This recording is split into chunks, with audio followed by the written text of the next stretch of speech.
Hey everyone, thanks for joining this afternoon. My name is Matt Soldner. I'm the commissioner here at IES's National Center for Education Evaluation and Regional Assistance. And it really is my pleasure to talk with you today about NCEE at 20, past successes and future directions. Just so you have a bit of a sense as to where we'll go today, I really want to focus on two major topics. First, we'll look at NCEE at 20 years, where we stand across the various programs inside the portfolio here at our center. And then we'll take some time at the end to reflect, to look ahead and think about where NCEE might focus in its next 20 years. And then we'll definitely save time at the end of today's presentation for some Q&A. So I think probably all of you know we are at the end of celebrating our 20th anniversary. The passage of ESRA, the Education Sciences Reform Act in 2002, really marked the beginning of what all of us think about as today's modern IES. But did you know, fun fact, many of the central features, the core programs that today form the real hallmarks of the work of NCEE existed well before ESRA was even a gleam in someone's eye. Many stretch back to the founding of our department or even earlier. So among our 5 programs, ERIC was founded first. It is originally formed in 1964 in response to a recognized to begin to gather and curate and make broadly available education research and education reports, which were beginning to grow at a seemingly at the time exponential rate. The Regional Educational Labs program, or the RELs, stretched back to the days of ESCA 1965. They were the cornerstone of the original Title IV of the Elementary and Secondary Education Act, and were overseen by OERI, a predecessor organization to IES, long before we were organized. When the department organized in 1979, the department formed an Office of Planning and Evaluation Services, PES, and PES, which did the original policy analysis and program evaluation work of the department, was subsumed as part of the department's budget function at the time. In 1994, Congress created our National Library of Education, or NLE, as part of Goals 2000, the Educate Americas Act. Really only one part of what we think of today as the modern set of programs in the portfolio of NCEE existed or was brand new when we formed in 2002, and that was the Works Clearinghouse. Everything else that is part of the NCEE today that we think of and know and love really has their origin stories in an earlier version of the work of the department or even prior to the department's instantiation. I think that's important to know as you think about what the larger theory of action for how IES is meant to work, how the parts are meant to fit together, or at least how in 2002, when we were pulled together and organized, the folks at the time envisioned the components working together to create a seamless education R&D infrastructure. So on the screen, you'll see a pretty simple pipeline graphic. We often present this really simplified theory of action for how IES works as a pipeline with these 3 components. That first section at the beginning, the green part on your screen, corresponds to our National Center for Education Statistics, or NCES. So I think we all know NCES predated IES, predated the department. The role, though, really in this pipeline, at least for NCES, is to capture the condition of education across the nation, which unfortunately and necessarily includes some conditions of education that we'd seek to improve. The second part of the pipeline, that purple part on your screen, is a component which you all are very familiar with. The second section represents our 2 R&D centers, our National Center for Education Research, or NCER, and our National Center for Special Education Research, or NCER. So NCER and NCER are where the bulk, not all, but the bulk of our R&D functions reside. And in the conceptualization, at least originally, as to how this pipeline ought to work, NCER and NCSER are the ones who are doing, with your help, the discovery and the early efficacy work that's responsive to the conditions sensed by NCEFs, right? So something is discovered at the first part of the pipeline, it passes to NCER and NCSER, where the early discovery, hypothesis building, early efficacy work is happening. And then, ideally, things graduate to the last part of the pipeline, the light blue component, which represents NCEE. And here in NCEE, as you know, the bulk of our work focuses on evaluating the effectiveness of interventions at scale, taking that pilot and taking it national, and mobilizing the resulting knowledge, both of our own research, but research done elsewhere, perhaps by you, perhaps by others, mobilizing that knowledge to educators and to policymakers through our major programs. So of course, our evaluation division, which is doing the evaluation work, and then 4 programs inside our knowledge use division. That's the Works Clearinghouse, the Regional Educational Labs, ERIC, and the NLE. So I share this with you, even though probably the bulk of your work is with the center part of that pipeline, that purple bit, our R&D centers, because I want you all to keep in mind that when you're working with IES, we're not just education research funders, although that is a very important part of the work we do. We are an agency with a mission, and our mission is to move discovery and innovation from the left to the right. And being aware of that mission, seeing something go from problem identification to hypothesis building, to early pilot testing, to efficacy, to effectiveness trials, being aware of that mission, I hope, makes it easier for you to think about how it is you fit inside the work we're doing together, to be thoughtful about how that work is meant to be achieved, and then to really partner with us to make that mission real in our day-to-day work. So with that bit of history lesson aside, in the intervening 20 years, I give you that history, both the NCEE drill down as well as the pipeline graphic, to keep in mind that in the intervening 20 years, the distinct parts of NCEE are working to interact with one another more effectively and more efficiently meet our mission, but so too are the parts of that pipeline working together. Again, it's only been 20 years. I am exceptionally proud to say how far I think we have come, and I'm really excited about the work ahead.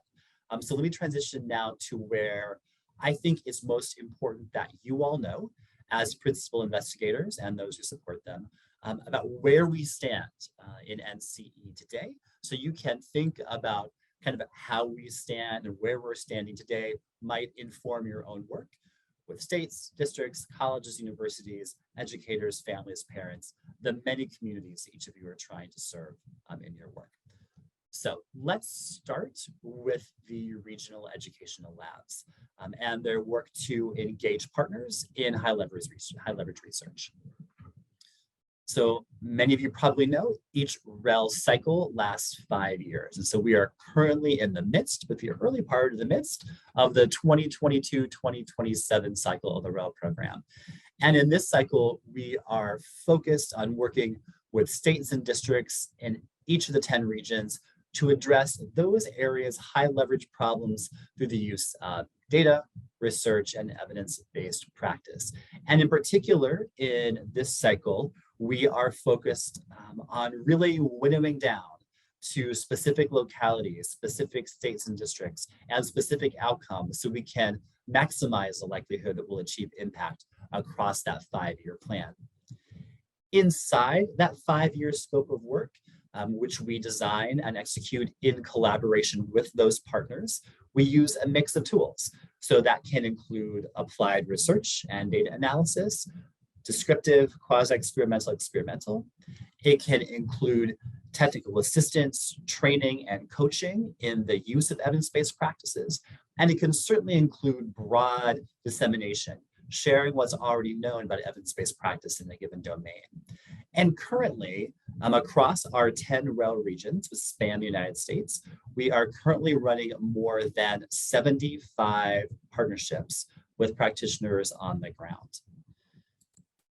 So on this slide, I'll show you just a handful of the current partnerships we have as part of our 2022-2027 cycle. And so you'll note in this dozen or so that I have on the screen, they vary substantially, both in their focus and in their geography. And so you'll see we have statewide partnerships and we have district partnerships.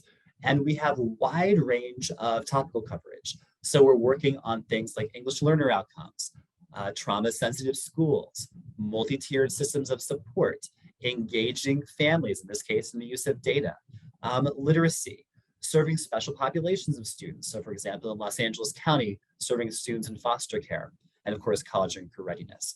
So across the 54 jurisdictions in which we work, the 75 partnerships that we have across the country, we really are focused on addressing a broad swath of questions of policy and practice, bringing the best data and evidence to bear, the best coaching and technical assistance to bear, to help ensure that folks in that space are moving the needles on problems of practice and policy that they've identified as being high leverage.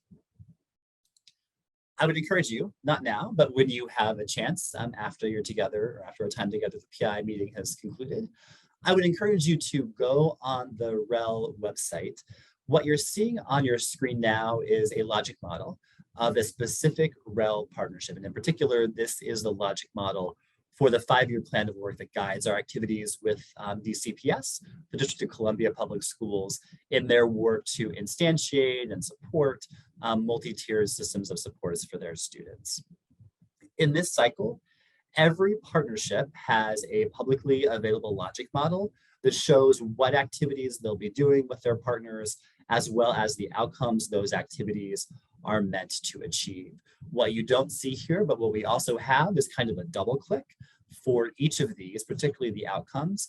That double click features the actual targets and measurement strategy for each. We really are focusing in this cycle, 2022 to 2027, both on transparency around the work, which is what the logic model helps us to do in some regard, but also in keeping our eyes on those outcomes. And so having a measurement plan that sits beneath this logic model that allows both our partners and our colleagues who are running the RELs out in the regions to really being mindful of and staying atop the outcomes we're meant to be achieving in our work together. So really wonderful work happening in those partnerships. I'd also want to call out, finally on the RELs, a distinct feature that's part of this cycle that's new, and it is an intentional collaboration between the REL program and the Works Clearinghouse.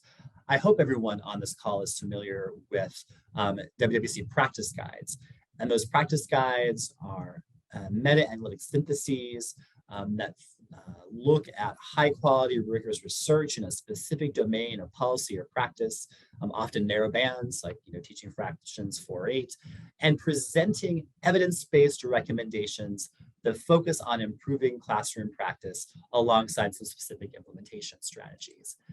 And these guides are wildly popular. They are used in states and districts all across the country in lots of different ways, but we have heard that sometimes a 150-page PDF full of practice recommendations, no matter how great those recommendations are, maybe aren't necessarily immediately actionable or have some gaps in their utility. And so what we're doing in this cycle, every REL has been assigned a previously authored practice guide. It is their job as part of this cycle to do two things. One, to partner with a state, district, or college university to turn that 150-page practice guide into a 20 to 30-hour professional learning community, co-design those learning experiences with folks in that school or district to ensure we're kind of maximizing on utility and actionability. And then once that design and user testing is done, picking that tool up, taking it to another district or school and doing efficacy testing, looking not just at whether teacher practice changes by virtue of participation in the professional development, but whether we also see a concomitant change in student outcomes. So we're really looking at how we can take the WWC practice guides, which are this widely acknowledged great resource, and doing our level best to ensure there's the kind of thing that a state or district or school administrator can pick up and use with their educators and immediately begin to have some professional learning, and we hope see some change in practice and some improvement in the outcomes that we're really trying to focus on. I really want to applaud the RELs both for the co-design effort they're doing, but also the willingness to subject their work to efficacy testing. They're putting a lot of time into these toolkits and then doing the efficacy tests to ensure that we really are seeing the kind of changes we hope to see. And if not, kind of circling back and seeing if we can improve our work. So I hope that work in the REL program is of interest to you. I would encourage you to visit their website to learn what work is happening in your region, to see how you might become involved or engaged in that work or others if it fits with the interests you have in your own scholarship. So putting the RELs aside for one moment, the What Works Clearinghouse is another flagship program inside NCEE. And they really have, in recent years, focused in two domains I think are really important to share with you both. The first being strengthening their standards and procedures. On the side, you'll see there are a few areas where they have really been leaning in of late, all of which I think will result in a better product coming out at the end of their work for educators and policymakers. So I draw your attention to three things. First, their increased emphasis in encouraging the use of independent, widely used outcome measures, really to address a concern related to over-alignment of outcome measures and interventions, wanting to be sure that the effect sizes we're seeing for interventions, what it is we can expect to see if those were deployed elsewhere, are not inflated due to any artifacts of measurement. And so they're working a lot in that space to kind of true up those effect sizes. Second, they are leaning in to really ensure that we are using the best, most current meta-analytic methods to synthesize that underlying research and yield rigorous, credible estimates of interventions' impact. And so we're just dipping our toes in that space in Bayesian analytic methods, but I think you will continue to see that part of the portfolio grow, but a huge sea change away from a way of determining effectiveness through something that was more akin to vote counting 5 years ago to today, a true meta-analytic synthesis of effect sizes. And then finally, great work by the WWC team expanding the range of designs that are eligible to be included in our work. You know, the effect size, as I mentioned, really is sort of the coin of the realm for the WWC synthesis. And so we have to have methods that yield effect sizes that we believe are readily synthesizable. And so you've seen us make advancements in the past 5 years to accommodate single case design. We're considering that kind of work in more spaces so that the kind of work you're doing, if it doesn't fit inside the kind of SCD, RDD, RCT kind of framework, wanting to make sure that you can have your good work included in those syntheses and represented in our WWC products. So keep your eyes open for our progress in that space. So just as the WWC has been focusing on its standards and procedures, the kind of inside baseball part of the work that produces the products that eventually users see on our website or wherever else they're encountering us, we're also working to improve the user experience. We're continually seeking to improve how users interact with our website at whatworks.ed.gov. And in particular, we're trying to ensure that not only is it easy to find materials on our website, but it's easy to find the highest quality materials on our website.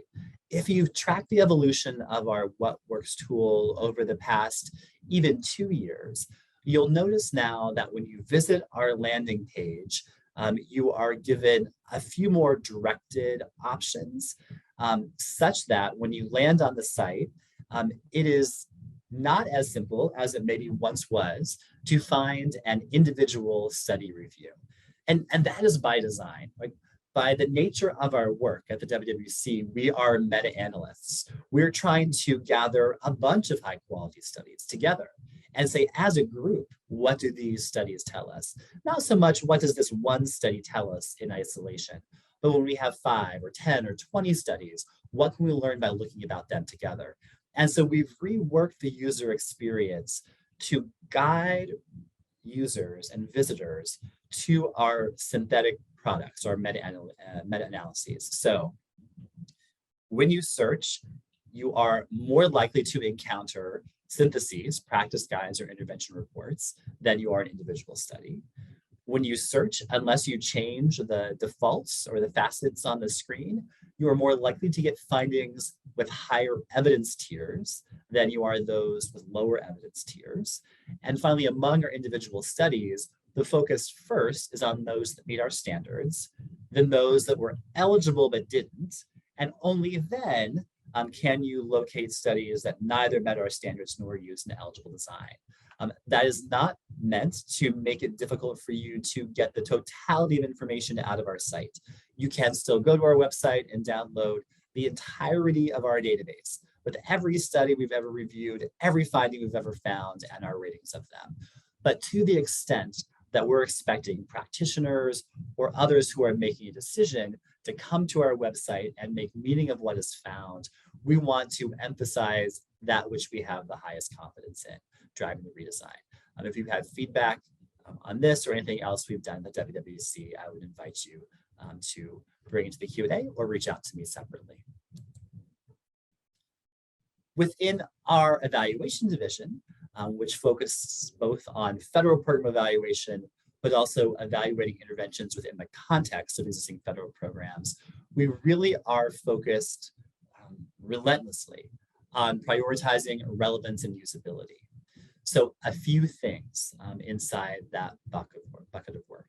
So we're trying to see how it is we can make sure we're maintaining all the rigor that we have become known for, while making sure that our findings are policy relevant and accessible.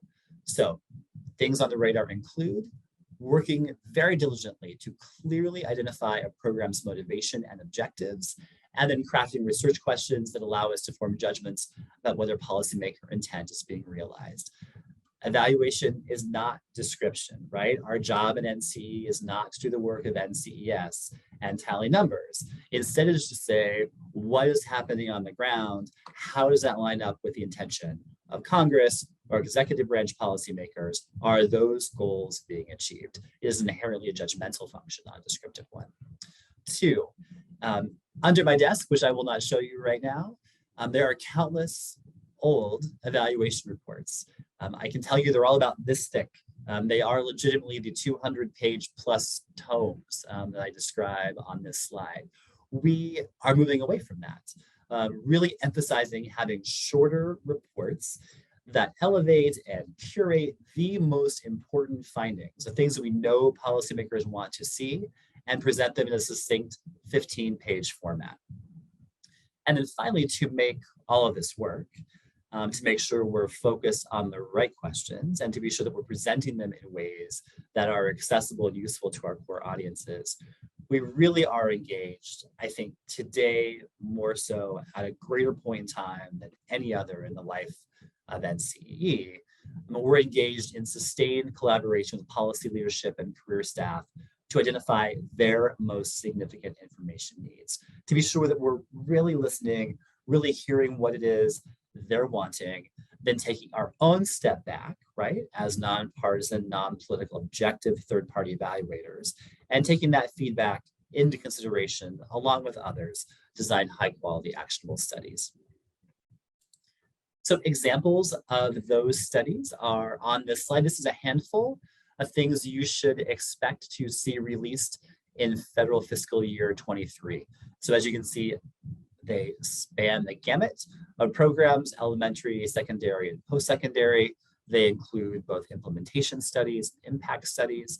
If you do not already receive news flashes from NCEE, I would encourage you to go to the IS website, sign up for the news flash, in particular, either all NCEE products or federal program evaluation is what gets you up in the morning. Clicking on that button for evaluation division to be made aware of when these reports and others come out. And just so you know, there's a good handful here on this slide for fiscal 23. There are at least as many, in the hopper for fiscal 24. So it will be a busy year for our colleagues in evaluation, and we hope that you look forward to seeing the reports as much as we look forward to sharing them with you. Finally, I would be remiss when talking about the evaluation division if I didn't at least mention how their work integrates with the Foundations for Evidence-Based Policymaking Act of 2018, in particular, Title I of that act, which deals with federal evidence building. Probably many of you know the Secretary has delegated my position the responsibility to serve as the agency's Chief Evaluation Officer. Needless to say, our own team here is building evidence for part of the department's larger learning agenda, but certainly not all. If you have not been to evaluation.gov, I would again, after this session, encourage you to go to evaluation.gov, where you can see both the department's learning agenda and our annual evaluation plan. That is the document that shows kind of how we're working against that agenda every year, but also every other agency's learning agenda, and a great dashboard that allows you to look across agencies to see shared topics of interest. Before I kind of pivot and look to the future, I want to talk a bit about a program that NCEE is responsible, but is truly IES-wide, and it's our SEER principles. Probably most, if not all of you, are familiar with the SEER principles, the standards for excellence in education research. Our director, Mark Schneider, introduced the SEER standards in 2018 in a series of blogs. And the premise really is behind SEER is that, education research, particularly that research which is of the highest quality, the most rigorous, can become transformative if that research is also transparent, actionable, and focused on consequential outcomes. And so the SEER principles, of which there are now 9, the SEER principles advocate for specific activities that we believe that if researchers engage in, the research they do will therefore be more actionable and transparent and focus on consequential outcomes and move the needle. They are not exactly akin to the clearinghouse standards, right? They are complementary to the clearinghouse standards. The WWC focuses on terminal validity. These focus on the things that surround a high quality study to make those findings meaningful, to bring them to life. And so I hope you've all been to our website, ies.ed.gov/SEER, and you'll see the 9 principles. I hope these are not surprising to you. So SEER encourages researchers to pre-register their studies, to participate actively in open science, to think about how their work explicitly addresses inequities in learners' opportunities, accesses to resources, and outcomes. Remember, that's baked into the statutory language of ESRA that authorized us, but also the department's mission. SEER encourages researchers to identify interventions components, by that I mean their active ingredients, to better document treatments, implementation, and contrast, to conduct cost analysis, to use high quality outcome measures, to facilitate external journalization of study findings, and to support scaling and promising interventions. So at our website, if you visit it, you will be able to see each of the principles, the parts of the principles that are standards, that is things that are must do in our mind, and sometimes in RFAs that you all respond to, are must do's to be responsive to an application, but also recommendations, things that are not must do's, but things we think are nice to do's that move us in the direction of instantiating a principle. If you go to the SEER website, you'll see the standards, the principles, as well as resources that we have created over the past 4 or 5 years to help make the principles more real. As you probably can imagine, looking at those topics, there is a long history of scholarship in some, there's a very short history of scholarship in others. And so we've tried to create sort of primers or version 1.0 handbooks for each of them where we thought those were necessary. So check those out. There are 3 that we have released in 2022 that I think are particularly good that you should be aware of. So you'll see we have a great guide on the Bayesian interpretation of effect sizes and impact research. It's called the Bayesian approach. Really useful for thinking about how we can address some of the concerns raised by ASA and others around p-values. what effect sizes mean, how you portray uncertainty, all that jazz. Check it out. Also has some great tools. The second good guide, Sharing Study Data, a guide for education researchers. There is a natural tension between open science and privacy. This guide is meant to help you think about not just that, but kind of the mechanics and the logistics of making your data available as is required if you have an impact study through our public access policy. And then finally, and more recently, a really good guide about enhancing the generalizability of impact studies in education. How can you a priori and post hoc ensure that the sample you have in your impact study really is speaking to and about, in a credible manner, student populations that are really important for us to be better serving. So if you have not looked at those guides, I would certainly commend them to you. They're all available, is.ed.gov/SEER. One that is not there right now, but I am really excited about, is our latest guide, a guide on conducting implementation research and impact studies of education interventions. I think it's going to be immensely helpful, as I don't believe there really is any resource currently available to education scientists that addresses this topic in a way that is as comprehensive and is really as easy to wrap your head around as this new guide is. So really, it has three purposes, all of which I think are needed in the education sciences. So one, designed just to help you think about, how do I conduct implementation research as part of a larger project that includes rigorous impact studies. It's meant to be useful prospectively, but I think also can be useful retrospectively. I think it can also be informative well beyond our CTs. Two, it fills a really important gap using, like I mentioned, guidance that I think is really accessible on how to consider both implementation and contrast when designing and conducting an impact study. And most importantly, it doesn't just give you a list of you should.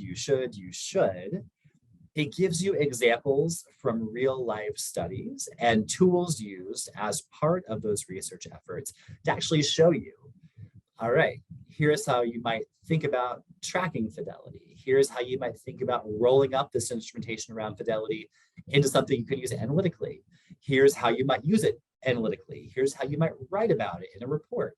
So it brings, I think, all the pieces together in a really helpful way using just a couple running examples.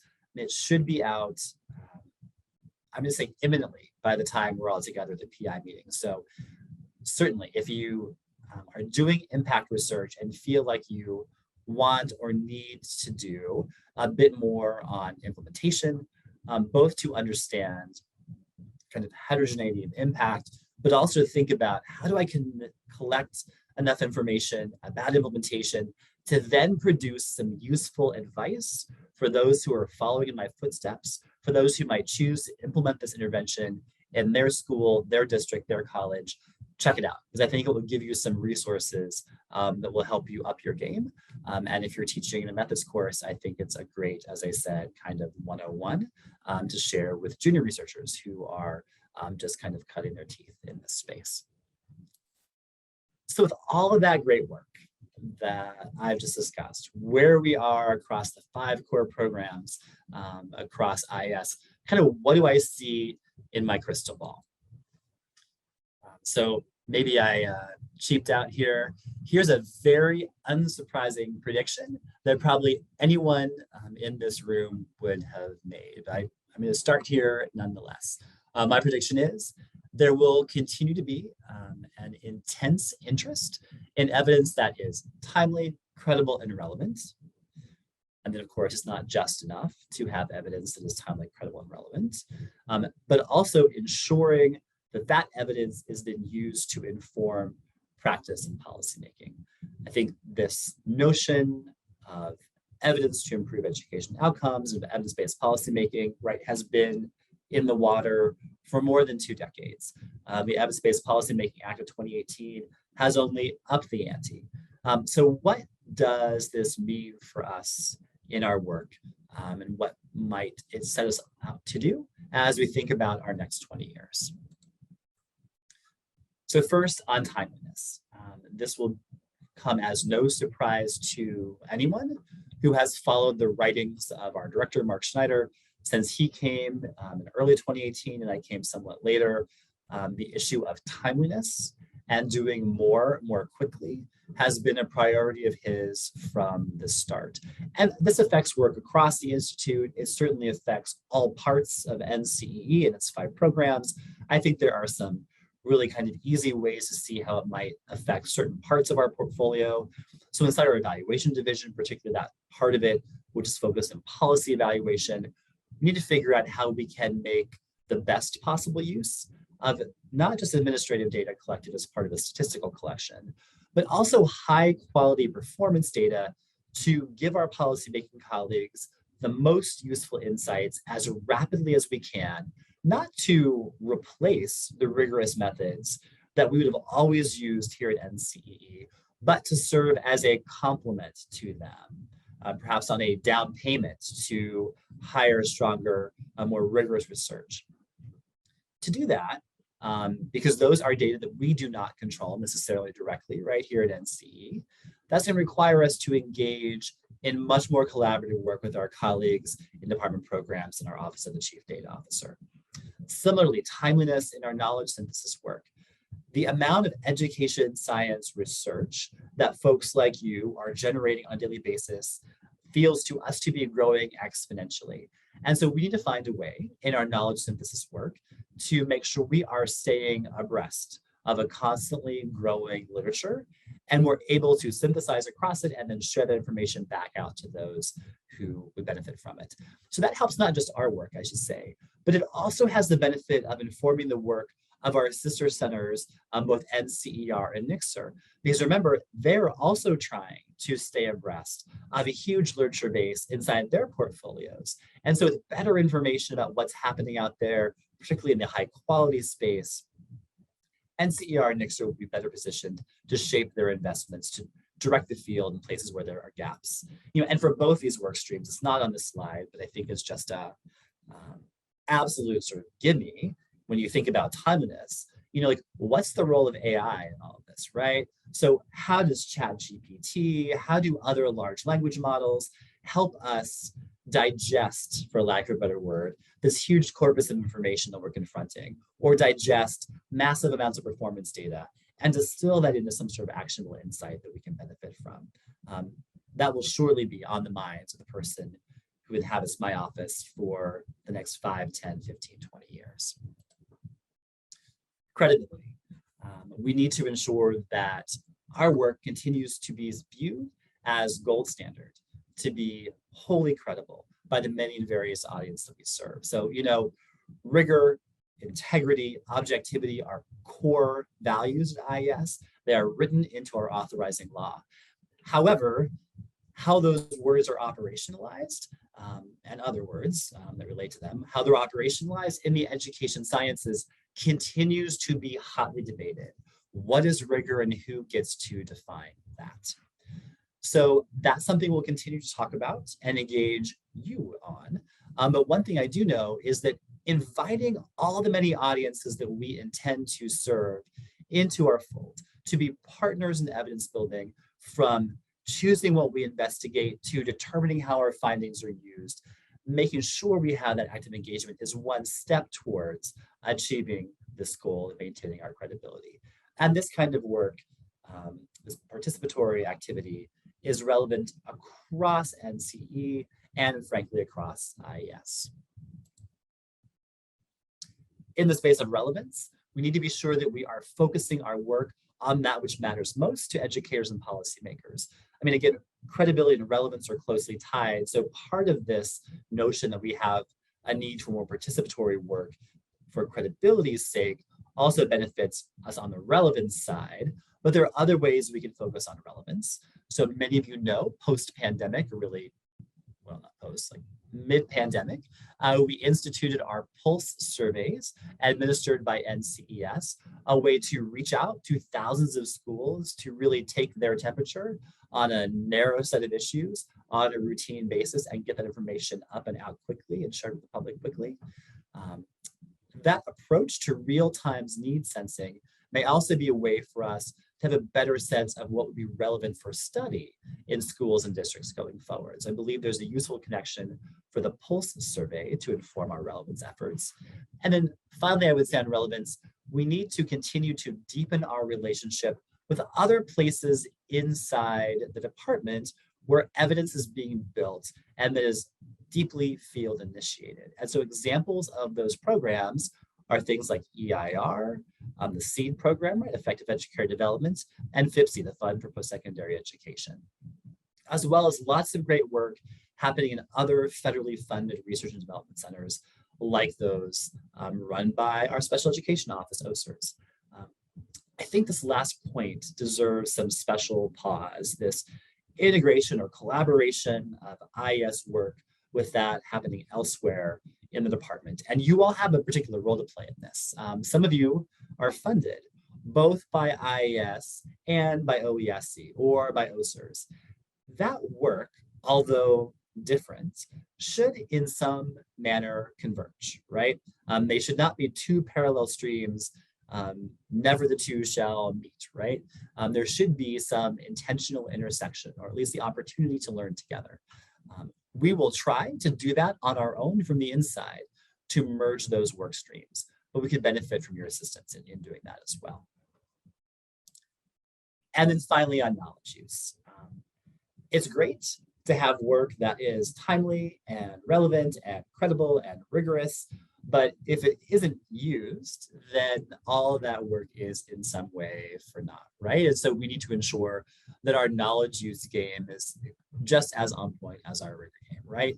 So the REL program in particular, 75 partnerships nationwide, each trying to build and use evidence to improve practice. The REL program really is a natural place, the perfect setting to build evidence about the use of research evidence to inform policy and practice. And not just to learn what works, but to step outside the box a bit and to test some new strategies that might increase the uptake of high quality research. And so thinking about how the REL program can advance our knowledge use mission, not just as boots on the ground, but as a test bed for experimentation, I think is something that we'll be having our eyes on in the coming years. And then finally, I would say, continuing to advance the SEER principles, which I think will ultimately be one of the larger legacies of the past 6 years of our work here in IES. Advancing those principles really will allow us in an indirect way, I think, to improve knowledge use. Because that has the potential, as I mentioned, to increase the stock of research that is truly transformational, that is actionable. And there are certain parts of the SEER principles that I think are deeply connected to this issue of making research that's particularly useful. And so things that come immediately to mind are generalizability, right? So that readers and consumers of research see in that work the students they themselves are trying to serve in the context they're trying to serve them in. Cost analysis, not just the dollars and cents of the resources required to do something, but the kind of totality of that market basket of resources that are needed to pull off an intervention. All too often you read about something in a journal article, but don't quite know what went into making the magic happen. Cost analysis and enumerating those resources and taking the time to describe their number and quality and then translate those into dollars and cents is an entree into giving people more information about what high quality implementation looks like. And then last but not least, core components.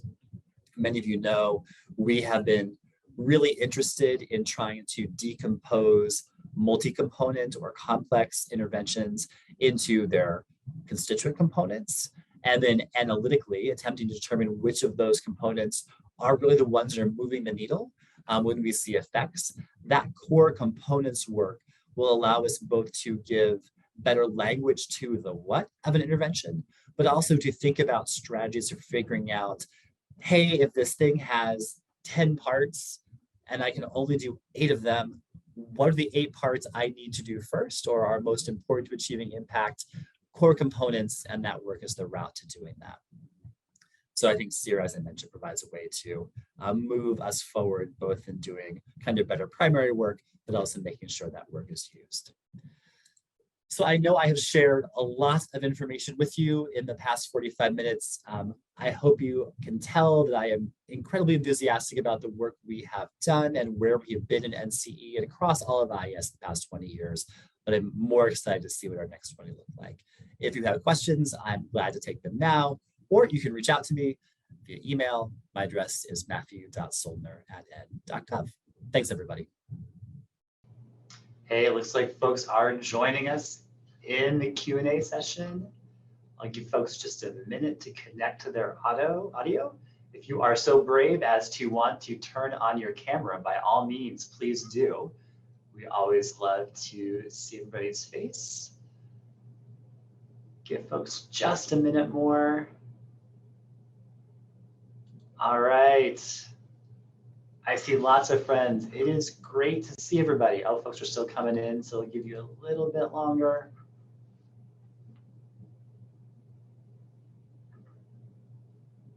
All right, this might be critical mass. Okay, so we are a pretty reasonable number of folks. Looks like we have about a dozen folks in the Q&A. So I think we can be pretty informal unless people, hold on, Brian Gill is stuck in the waiting room. There we go. Hey, welcome, Brian. Now we gotcha. I am more than welcome for this to be a free-flowing conversation. And so it looks like we have about 13 of us in the room.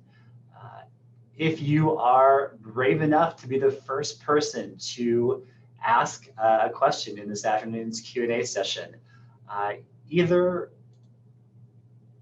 people are using the Q&A function. All right, so go ahead, let's use the Q&A function. That's a democratic way to do it. Fiona was the first person to put her question in the Q&A feature. Fiona, do you want to come off mute and voice this question? You want me to read it for you? You are so much more articulate that I'll let you read it. Oh, that's a lie. All right, so I described a greater emphasis in meta-analysis. If districts are required to use evidence as defined by SEER tiers 1 through 3 for some streams of federal funding, where do research syntheses fit in? So that's a great question, Fiona. So people who are applying to the department for our grant programs, as you know, are often required to document one or more sources of evidence for what they are proposing the department fund. In that case, they can cite typically an individual study. That's allowed, but they also can cite syntheses from practice guides or intervention reports that are done meeting standards, after 2.1 or beyond. And so that's covered. We haven't had, to my knowledge, as many folks citing or trying to cite non-IES meta-analyses in their grant competitions. That's a great question. And I'd have to check and see how our regulation, which is known as EDGAR affectionately here among Ed staff, the Ed General Administrative Regulations. I'd have to see how EDGAR would treat that. Certainly it would be stronger and more credible, we know, as researchers, if they are leaning upon a meta-analysis rather than a single study. But given how EDGAR is currently constructed, they might be better off actually to cite a single strong study for the project component they're envisioning. So that's a great question. It's kind of an unsatisfying answer as I think about it. So I'm going to take that one back to my EDGAR gurus and see how that would be treated. But I think your fundamental point that we want to think how we can do even more than we're already doing to encourage high quality evidence synthesis is definitely right track. Can you make the Q&A public? Dr. Albro, you're on this call. Is the Q&A recorded and going to be released, or is it on us to get this Q&A back out to the world if we want to? So Matt, I was going to ask the same question of our colleagues. There's apparently a button you push, but I don't know where the button is. Let me explore, keep reading the questions, and I'll see if I can find it under settings. I think it's on. I see a flashing red light in the corner of my screen. So Fiona, you may have inadvertently recorded yourself. Hopefully that is a-okay with you. So I think this is, now I see Fiona's questions. Yes, it is now public. Are there other people's? Yay. There we go, Yeah, Brian. Okay, yeah, it's public. You're good, Matt. Yeah, and I see the recording thing on. So I think it's going to be, all this genius will be recorded. All right, so Brian has the second answer, the question rather. Do you expect the pulse survey will be a prototype for future survey-based evaluation work in permitting the rapid release of results? That's a fantastic question. So it would be really wise of IES to think about how we can leverage investments across centers. And so I sure hope we get ourselves to that place. So the Pulse survey currently is a survey of schools. And oftentimes in our evaluation work here in NCEE, we're interested in district level responses, sometimes schools too, but often districts are kind of one of our key units of analysis. And so it would be interesting to imagine how we might leverage either the Pulse or a Pulse-like architecture to do what we're doing with individual schools at the district level. So I don't ever have any expectations, Brian, but hope springs eternal. And I hope that we can find a way to take what our good colleagues in NCES have learned in the School Pulse and apply it to our work here in eval. Great question. All right, other questions? We have so many smart folks on the line. I am glad to entertain any or all questions you guys have.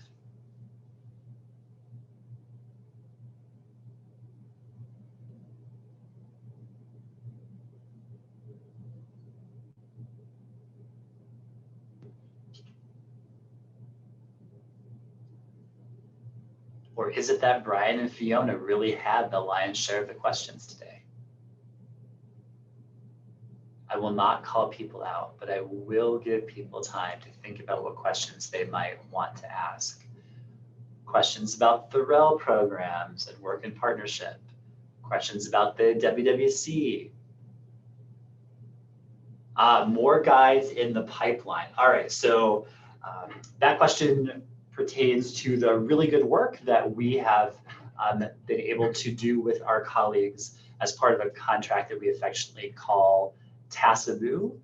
It's our technical assistance contract, specifically focused on how we can build kind of entry-level resources for the SEER standards.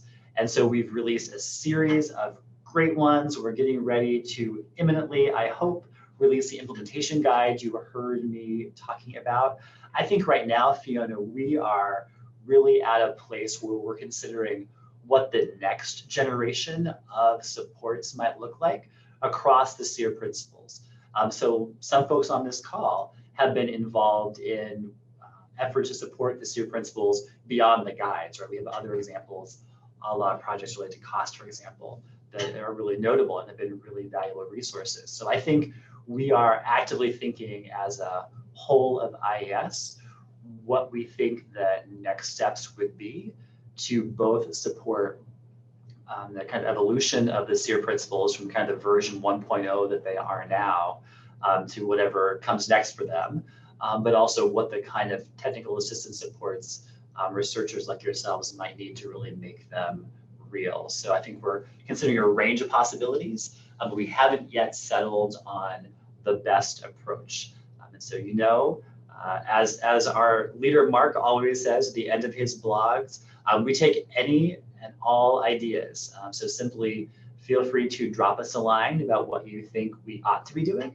I certainly can't guarantee that we'll be able to do all the things that you think we ought to be doing, but we really do value your feedback. So if you have thoughts about either mechanisms for how we can advance the SEER principles or specific products or supports you think would be valuable, absolutely send them my way. You can certainly send them to Mark if you'd like. He will be sure to get them into my inbox.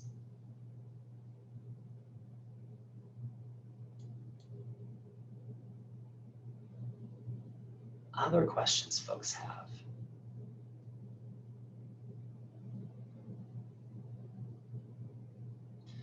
Yeah, could you talk a bit more about how you're thinking about coordinating with other ed entities, agencies, as I have said, to leverage learning?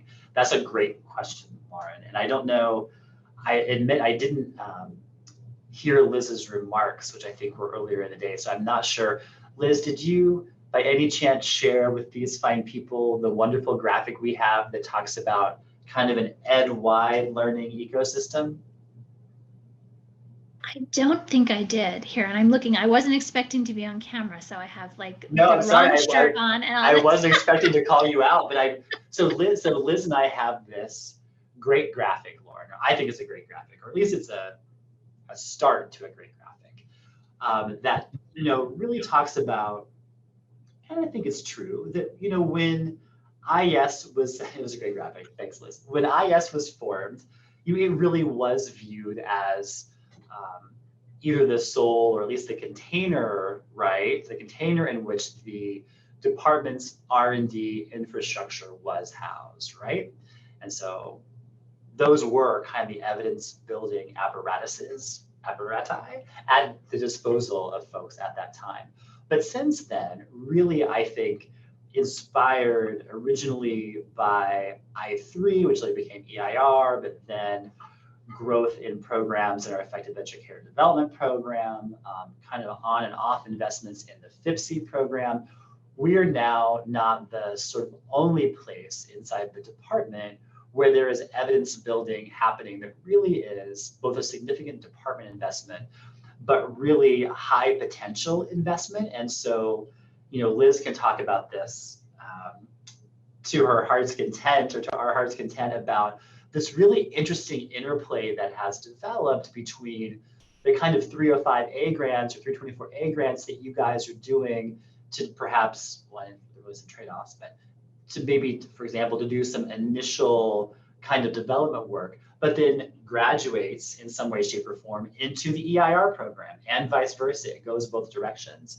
And so we have been thinking, Lauren, about how is it that we create a kind of whole of ed evidence building architecture, both to be clear to the public about, it's not just IES doing this work, but also to show our colleagues and program offices, this is how you fit inside this larger, rigorous evidence building activity. So I think we are always trying to do a better job, and Liz gets all the credit in this, of thinking about how is it that we are both serving and being of service to, and kind of this mutually reinforcing cycle with other programs in ed that are building evidence. So we have lots of connections with EIR, SEED, FIPSE.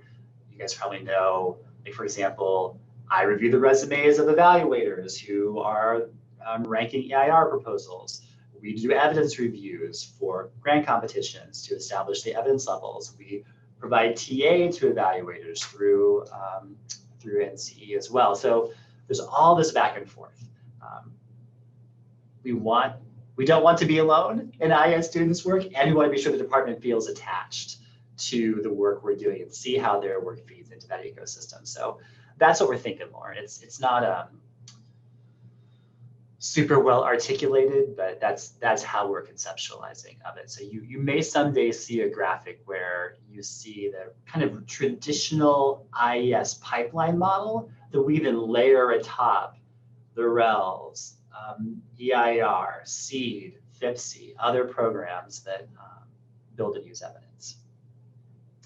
All right, I'm missing some stuff here. And Liz, feel free to pipe in while I scroll through the chat. I was just going to say Jason's question is actually one that this is one of the reasons why you don't see the graphic, because yes, we do worry about it being unidirectional in the way that it's represented, and we don't in any way intend for it to be that. So one of the really interesting things about the EIR program is that there's a lot of development and innovation work that's happening within EIR that is, it's not entirely clear where it's all coming from and where it's going, right? And clearly under the 305A competitions, we support lots of innovative work too that is coming from different places. So the short answer is yes, Jason, we are worried about it, but the longer answer is we are hopeful and are trying to think intentionally about ways to make sure that we can pull in innovation from lots of different places as part of this innovation development evaluation pipeline. Matt, do you want to jump in? No, that's exactly right though. All right, Fiona, I know you already posted SRI's document. Yes, we did. could the work of the current scaling network they're leading be used to create another of the SEER guides? Well, so I had certainly not thought about that. I would not deign to tell one of Dr. Albo's grantees what work they ought to do, but I'm sure there's an incredible amount of knowledge being generated through that network, I am sure. So I think if they are game and their program officer is game, I'm sure that's something we can talk about. Yes, and they are charged with developing guidance for the field, Fiona, so it'll live in one way or another. Just give them more money. Right, that's the answer to everything. You know, we are resource constrained. I know it may not seem it, but you know, gosh, when you think about the resources we have to work with and the really hard work and great work you guys are doing and the high expectations for what you guys are up to, and then you look at funding in other agencies, it's like, wow. So we have to be relentless in our prioritization, but if I could give you all more money, I certainly am sure that I would. So you have that on tape. You can play that back when someday we're flush with cash and you're like, you told me to give more money. Yes, I did. All right, so I know we are already over time. I did a bad job managing today's conversation. I editorialized too much. Is there anything else that are burning questions for folks before we end? Because I think 5:30 was our appointed hour.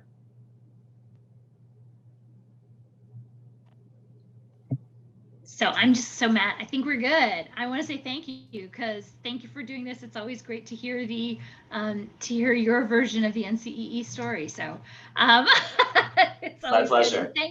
Thanks for everyone who stayed till 5:30. It's great to see you all here, and we will be back tomorrow at 11:30 with a great kickoff on the teacher workforce. Matt, sorry, I didn't mean to steal your thunder. No way. I say be well, everybody, and do not hesitate to reach out. We do love to hear from you guys. So please, if you have thoughts or suggestions, send them our way. Great to see you.